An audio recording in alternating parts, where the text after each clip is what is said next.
Hi ஃப்ரெண்ட்ஸ், welcome to Hariswari's kitchen. இந்த வீடியோவில் இன்றைக்கி நம்ம வீட்டில் என்ன லஞ்சுன்னு தான் பார்க்க போகிறோம். பாருங்கள், சுட சுட வடை வச்சுருக்கேன், கூடவே கோவக்காய் ஃப்ரை வச்சுருக்கேன். அகைன் சூடாக மல்லிகைப்பூ போல் சாதம்.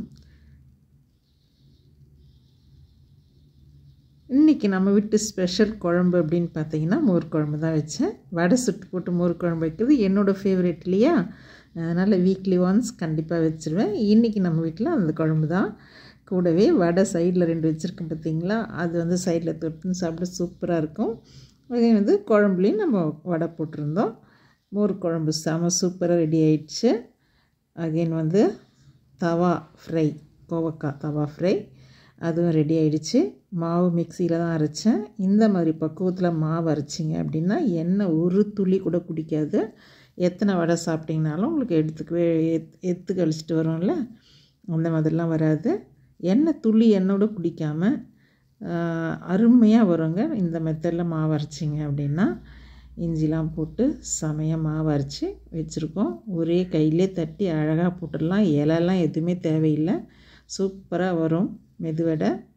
எவ்வளோ அழகாக வந்திருக்கு பாருங்கள்.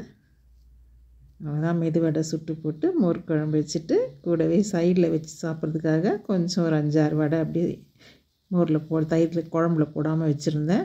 அதையும் தொட்டுக்கிட்டு கோவக்காய் ஃப்ரை தொட்டுக்கிட்டு சூப்பராக சாப்பிட்டோம். இன்றைக்கி நம்ம வீட்டில் இதுதாங்க லஞ்சு. உங்கள் வீட்டில் என்ன லஞ்சு அப்படின்னு சொல்லிட்டு கீழே கமெண்ட்டில் சொல்லுங்கள். இந்த லஞ்ச் வீடியோ உங்களுக்கு பிடிச்சிருந்தா லைக் பண்ணிவிட்டு ஷேர் பண்ணுங்கள், கமெண்ட் பண்ணுங்கள்.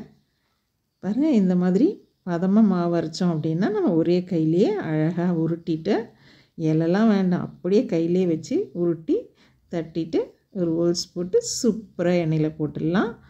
ஆயிலே குடிக்காது. இந்த மாதிரி மெத்தடில் நீங்கள் மாவு அரைச்சிங்க அப்படின்னா நம்ம வடை சுடுறது எப்படின்னு சொல்லிட்டு வீடியோ போட்டிருக்கோம் பாருங்கள். பார்த்தீங்களா, அவ்வளோதான். கையில் தண்ணியை தொட்டுக்கிட்டு அப்படி உருட்டிட்டு அப்படியே போட்டிங்கன்னா சூப்பராக வந்துடும் வடை. அகைன் சுட சுட சாதம் வடிச்சிட்டேன். வடையும் சுட்டு மோர் குழம்புல போட்டாச்சு. மோர் குழம்பும் அருமையாக ரெடி ஆகிடுச்சு. கோவக்காய் ஃப்ரையும் ரெடி ஆகிடுச்சு. சாப்பிட போகிறோம், வாங்க நீங்களும் சாப்பிட்லாம். கொஞ்சம் வடை அப்படியே வச்சுக்கிட்டேன். ஈவினிங் டீ காஃபி சாப்பிடும்போது கொஞ்சம் 2 வடை சாப்பிட்லாம் இல்லையா, அதனால் கொஞ்சம் வடை தனியாக வச்சுட்டேன். சாதம் 2 பேருக்கு சேர்ந்த மாதிரி தான் சாதம் பாத்திரத்தில் தான் வைப்பேன் எப்போவுமே. சாதம் வடித்தாச்சு. நெக்ஸ்ட் வீடியோவில் பார்க்கலாம். தேங்க்ஸ் ஃபார் வாட்சிங்.